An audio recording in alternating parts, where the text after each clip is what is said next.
ಕಾಪಿಕಾಡದ BS ನಿಲಯದ ದಿವಂಗತ ಸುಂದರ್ ಪೂಜಾರಿಯರ್ನ ಬೊಡೆದಿ 58 ವರ್ಷ ಪ್ರಾಯದ ಶ್ರೀಮತಿ ಭವಾನಿ ಒಂತೆ ಕಾಲದ ಅಸೌಖ್ಯಡು ಶುಕ್ರವಾರ ಮಧ್ಯಾಹ್ನ ದೇವೇರ್ನ ಪಾದ ಸೇರ್ತಿರು. ಕಿಚನ್ ವರ್ಲ್ಡ್ದ ಮಾಲಕೇರು ಹಿಂದೂ ಯುವ ಸೇನೆದ ಪ್ರಮುಖರು ಜಯಂತ್ ಕಾಪಿಕಾಡ್, ಉಳ್ಳಾಲ ನಗರಸಭೆತ ಮಾಜಿ ನಾಮನಿರ್ದೇಶಿತ ಸದಸ್ಯರು ಪ್ರಶಾಂತ್ ಕಾಪಿಕಾಡ್ ಸೇರ್ನಂಚ 4 ಆಣು 2 ಪೊಂಜೋಕ್ಲು 5 ಪುಳ್ಳಿಯಲ್ಲು ಬೊಕ್ಕ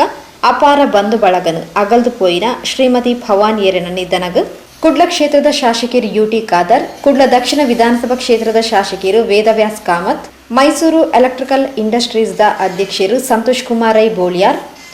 ರಾಜ್ಯ ಅಲೆಮಾರಿ ಬೊಕ್ಕ ಅರೆ ಅಲೆಮಾರಿ ಅಭಿವೃದ್ಧಿ ನಿಗಮದ ಅಧ್ಯಕ್ಷರು ರವೀಂದ್ರ ಶೆಟ್ಟಿ ಉಳಿದೊಟ್ಟು, ಬಿಜೆಪಿ ಕ್ಷೇತ್ರ ಅಧ್ಯಕ್ಷರು ಚಂದ್ರಹಾಸ್ ಪಂಡಿತ್ ಹೌಸ್, ಕಾರ್ಪೊರೇಟರ್ ಭಾಸ್ಕರ್ ಚಂದ್ರ ಶೆಟ್ಟಿ, ಹಿಂದೂ ಯುವ ಸೇನೆ ಕೇಂದ್ರೀಯ ಮಂಡಳಿಯ ಅಧ್ಯಕ್ಷರು ಯಶೋಧರ್ ಚೌಟ, ಯುವ ಸೇನೆದ ಪ್ರಮುಖರು ಶ್ರೀನಿವಾಸ್ ಎಕ್ಕೂರು, ಉಳ್ಳಾಲ ಶ್ರೀ ಚೀರ್ಮ ಭಗವತಿ ಕ್ಷೇತ್ರದ ಅಧ್ಯಕ್ಷರು ಶ್ರೀ ಚಂದ್ರಹಾಸ್ ಉಳ್ಳಾಲ್, ಬಿಜೆಪಿ ಪ್ರಮುಖರು ಸತೀಶ್ ಕುಂಪಲ, ಚಂದ್ರಶೇಖರ್ ಉಚ್ಚಿಲ್, ಶ್ರೀಮತಿ ಧನಲಕ್ಷ್ಮಿ ಗಟ್ಟಿ, ರಾಜೇಶ್ ಉಚ್ಚಿಲ್, ಕಾಪಿಕಾಡ್ ಶ್ರೀ ಉಮಾಮಹೇಶ್ವರಿ ದೇವಾಲಯದ ಆಡಳಿತ ಮೊಕ್ತೇಸರರು ಎಜೆ ಶೇಖರ್, ದೇವಾಲಯದ ಸೇವಾ ಸಮಿತಿಯ ಅಧ್ಯಕ್ಷರು ದಿನೇಶ್ ರೈ ಕಳ್ಳಿಗೆ, ಪ್ರಧಾನ ಕಾರ್ಯದರ್ಶಿ ಗಣೇಶ್ ಕಾಪಿಕಾಡ್, ಸ್ಥಳೀಯ ಕೌನ್ಸಿಲರ್ ಭವಾನಿ ಕಾಪಿಕಾಡ್ ಸೇರ್ನಂಚ